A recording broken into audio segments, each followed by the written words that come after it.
Good afternoon, this is Christian. I appreciate you allowing me to come out here and inspect the roof. We're on the front portion right now, as you can see. I wanted to show you and highlight a few things. Got some algae growth right under here, and it kind of collects a little water underneath that flashing, but looks like everything's intact. Right underneath this actual siding, you have a piece of metal that's called a 5x5 flashing. We'll inspect that to make sure it can be resealed. If it's rotten, we'll let you know, and then if we need to replace it, we'll make the necessary adjustments to protect the roof the right way. We are standing on a 3-tab shingle roof. As you can see, these shingles are flat. They mimic the same style shingle that you have on the garage. I'm gonna back up just for a second so I can show you exactly what the garage roof is looking like. And then that on the very top is a vent. So we would like to update this roof as well, the same way. We'll delete these vents that you have, make this long ridge an actual vent. Some of the things that I look at when I look at a 3-tab shingle is that they're only ready for 60-mile-an-hour winds. And certain things, I marked this shingle for you so I can show you exactly what that means. Is that when you get high winds, you start to see a crease line if the shingle has lost adhesive.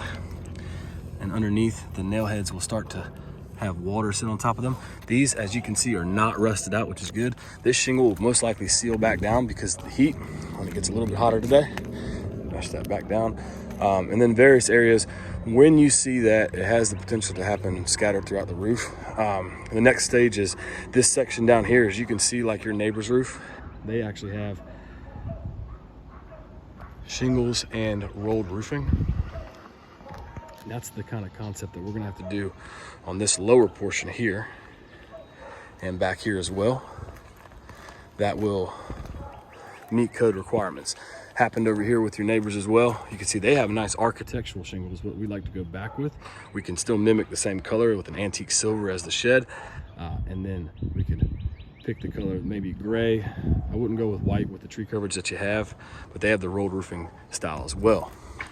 So you'll have an architectural roof, and then you have rolled roofing. And then this section back here, we'll either shingle or we'll do with rolled roofing as well. Another thing I'd like to suggest is that take advantage of me. Take advantage of my roof preventative maintenance program I can do.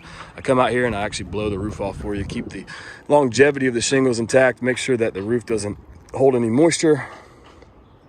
That's what happens underneath these leaves. Moisture, moss, and leaks will happen eventually. I'm not sure if you can see in this video, but across the way, they've slapped quite a bit of tar in their valley.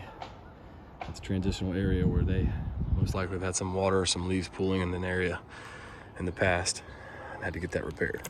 We don't want that to happen, so we're gonna do the roof the right way. We're gonna put the right materials and install the right way, and then have the right warranties backing the same thing. So again, thank you, and I look forward to sharing this video with you shortly.